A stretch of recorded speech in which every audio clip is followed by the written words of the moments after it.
जय हिंद फ्रेंड्स। तो हम पढ़ते थे शिक्षा मनोविज्ञान के बारे में। इस सप्ताह हमने शिक्षा मनोविज्ञान के बारे में जो भी पढ़ा है, जो भी टॉपिक हमने शिक्षा मनोविज्ञान के बारे में कवर करे, आज बेसिकली उसका अपन रिविजन लेने वाले। तो फटाफट से रिविजन शुरू कर देते हैं, बहुत ज्यादा समय नहीं लेंगे। जितना भी हमने पढ़ा है, हमने बहुत सारे टॉपिक कवर करे शिक्षा मनोविज्ञान में। शिक्षा मनोविज्ञान की परिभाषा पढ़ी हमने, शिक्षा की परिभाषा पढ़ी हमने, और उसके बाद हमने शिक्षा मनोविज्ञान के संप्रदायों के बारे में देखा, शिक्षा मनोविज्ञान के क्षेत्र के बारे में, शिक्षा मनोविज्ञान के उद्देश्य के बारे में, शिक्षा मनोविज्ञान की प्रकृति के बारे में, है ना, और शिक्षा विज्ञान की विधियों के बारे में, और शिक्षा विज्ञान के चरणों के बारे में, शिक्षा विज्ञान के लक्ष्यों के बारे में। तो हमने बहुत से टॉपिक को इस सेशन में, इससे पहले वाले सेशन में कवर करा है। तो आज बेसिकली उन सेशन का एक ब्रीफली रिवीजन है ना, बहुत ज्यादा लेंथी नहीं खींचेंगे, फटाफट से चीजों को रिवाइज करेंगे। आप थोड़ा सुनते जाएंगे, थोड़ा समझते जाएंगे और चीजों को याद रखने की कोशिश करेंगे। हो सकता है जो नए बच्चे जुड़े उनको इतना क्लियर समझ ना आए, है ना। देखो, पहले ही क्लियर करियो कि नए बच्चों को थोड़ी दिक्कत हो सकती है, लेकिन आप ये समझे कि बस आप थोड़ा सा गो थ्रू हो रहे हैं इन चीजों से, थोड़ा सा फेमिलियर होने की कोशिश करें चीजों से। बहुत ज्यादा बातें नहीं करेंगे, फटाफट से रिवाइज करेंगे अपन। देखो, शिक्षा मनोविज्ञान में क्या देखते हैं, बेसिकली इसकी परिभाषा देख लेते हैं। देखो, प्रोन ग्रुप कहते हैं शिक्षा मनोविज्ञान क्या है, एक शिक्षा की परिभाषा, शिक्षक सामाजिक विज्ञान की प्रक्रिया कहते हैं। और डीबी कहते हैं कि शिक्षा में 3 तत्व होते हैं, टीचर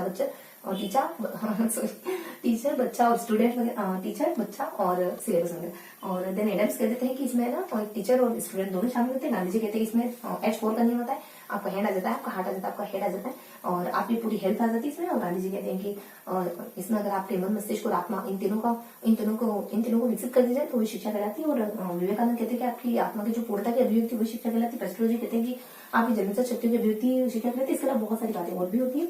और देन यहाँ बता देते हैं शिक्षा और शिक्षा मनोविज्ञान के बारे में। देखो, शिक्षा क्या होती है, साध्य होती है, और शिक्षा मनोविज्ञान उसका साधन वगैरह है, ये विश्लेषण, और ये एक संश्लेषित रूप होता है, गुथाऊ रूप होता है, विश्लेषण होती है शिक्षा मनोविज्ञान, जो उसको भेदने की कोशिश करता है ना। ये बेसिक्स बातें होती है, वैल्यूज वगैरह आते हैं, वो वैल्यूज वगैरह को कैसे अचीव करना है शिक्षा मनोविज्ञान बताएगा आपको। वही शिक्षा मनोविज्ञान की परिभाषा वगैरह हो जाती है। और दोनों में शिक्षा और शिक्षा मनोविज्ञान में बेसिकली अंतर क्या है, और देन अपन देख लेते हैं साइकोलॉजी के बारे में। साइकोलॉजी शब्द ग्रीक भाषा शब्द है और लैटिन भाषा का भी है, अगर ग्रीक में आए तो लैटिन कर सकते हैं।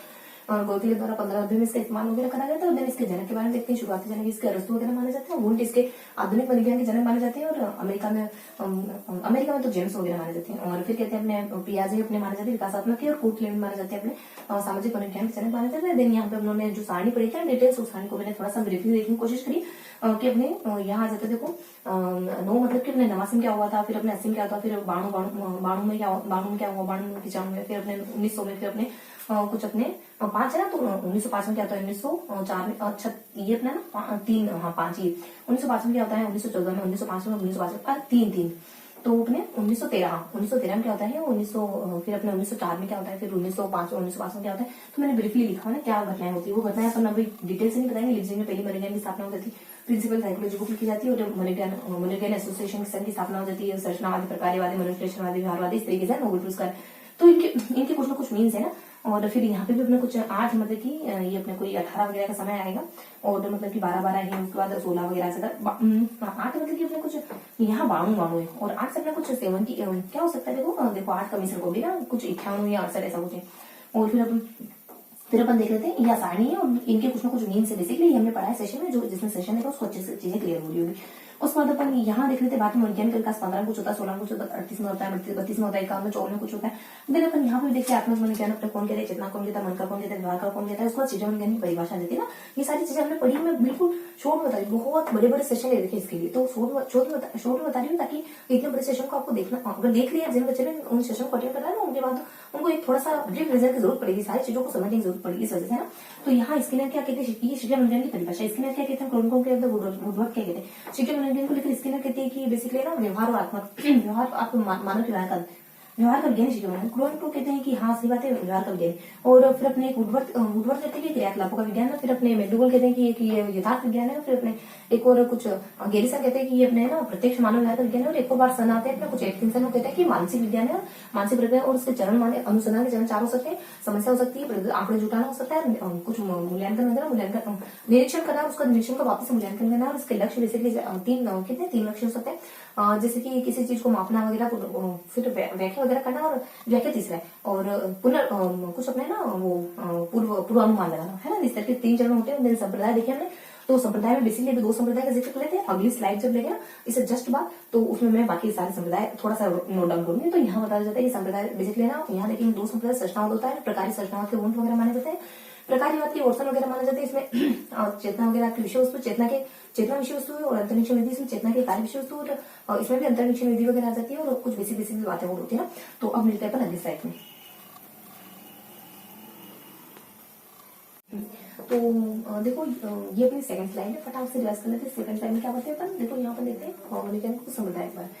देखिए स्टार्टिंग संरचना है, मनुष्य मानवता है, और फिर अपने शिक्षा मनोविज्ञान की परिभाषा वगैरह देख लेते हैं। यहाँ ये व्यक्ति आते हैं जो अमुक रिलेशन देते हैं, जैसे स्किनर आ जाता है, को आ जाता है, पीला वगैरह आ जाता है, और फिर अपने टी से देखो, टी से कोई व्यक्ति आता है, और के से एक कॉलेज से निर्णय वगैरह कहता है ना, और नाल वगैरह ये सब व्यक्तियों की परिभाषा देते हैं। और गेस्टार देखो व्यवहार वधु होता है, जो वोटसन वगैरह दी वेटसन वगैरह दी जाता है। गेस्टार वधु जो पूर्णकार वाला होता है, और वंदाइमा कोलों कुफ्फा वगैरह जाता है। सृजनावाद कंप्यूटर से कंपेयर करता है पियाजे वगैरह, और मनुष्यवाद मन के 3 प्रकार बताता है, और फिर अपने पियाजे फ्राइड वगैरह आ जाते हैं, मानवता मेस्लो वगैरह आ जाता है। फिर अपने यहाँ पे अपने स्किनर के द्वारा कहा जाता है कि जो है ना शिक्षा, आपके शिक्षा विज्ञान किसको कहते हैं, स्किनर अपने देखो यहाँ अपने आ जाता है कि प्रो किसको कहते हैं, शिक्षा विज्ञान व्यवहारिक विज्ञान कहते हैं शिक्षा विज्ञान को। ये अपने मानव व्यवहार की व्याख्या भी कहते हैं, और उसका पील कहते हैं कि ये आपके ना शिक्षा विज्ञान है। और देन अपने एस से अपने फिर अपने स्टीफन वगैरह क्रमिक विकास कहते हैं, और फिर अपने कुछ अपने नाल वगैरह के द्वारा कहा जाता है ना। तो इस तरीके की परिभाषा में उस पहले वाले सेशन में देखने की इससे पहले वाले। उसके बाद यहाँ अपने कुछ देखते हैं क्या देखते हैं, अच्छा शिक्षा विज्ञान का विकास वगैरह देखते हैं ना।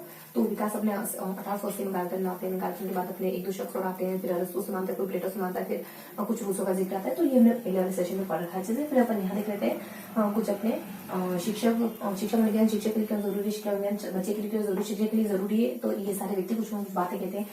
ये कहते हैं कि शिक्षा विज्ञान बेसिकली गेरिसन कहते हैं कि एक व्यक्ति आता है, और ये कहते हैं कि वश की बात नहीं है, किसी की वश की बात नहीं शिक्षा, और ये अपने जोड़ वगैरह इस बात आ जाता है। और ये इससे पहले कोई व्यक्ति आते हैं, हर किसी को बात कहते हैं, और देन अपने कुछ और व्यक्ति आ जाते हैं, जैसे कि यहाँ आ जाता है अपने देखो कौन सी परिभाषा आती है अपने प्रायोगिक विज्ञान कहता है कोई, और कोई कहता है शिक्षा विज्ञान के बिना टीचर बच्चे के साथ सही से ट्रीट नहीं कर सकता, मतलब कि सही से बिहेव नहीं कर सकता, और मतलब प्रायोगिक विज्ञान का जितनी जानकारी भी उतना ज्यादा बच्चों के साथ अच्छे से कोऑर्डिनेशन बिठा पाएगा। इस तरीके से कुछ ये अपने ट्रिक थी, और इसकी इनके थ्रू बताया गया था कि अमुक बातें कही जाती है ना। ये ट्रिक थी अपने मनोविज्ञान नाम है बेसिकली, ज्यादा कुछ नहीं।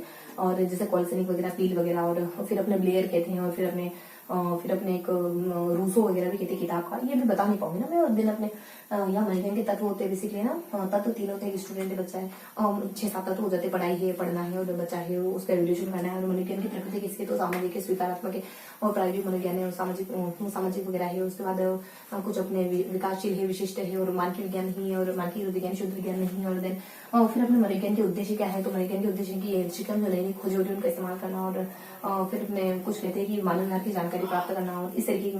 उसके बाद मनोविज्ञान के क्षेत्र कौन से, तो मनोविज्ञान के क्षेत्र में सारी विधियां आ जाती है, धरती आकाश में जो भी बात है, अलग अलग व्यक्तियों में गई बात, धरती आकाश में जो भी, और मानव व्यवहार का अध्ययन करना, मानव के नेचर का अध्ययन करना, ये सब बातें। मनोविज्ञान की शाखाएं कौन सी होती है, बहुत सारी शाखाएं, पूरा, प्राचीन, और किशोर है, बालक है, बहुत सारी शाखाएं होती है ना। मानव है, पशु निदान उपचार है, और इस तरीके के जो किशोर है, प्रौढ़ है, और बाल है, मतलब की प्रायोगिक सैद्धांतिक, और इस तरीके की शाखा। तो इस तरीके से ये वाला सेशन, ये वाली स्लाइड कंप्लीट होती है। फिर मिलते हैं अपन अगली स्लाइड में।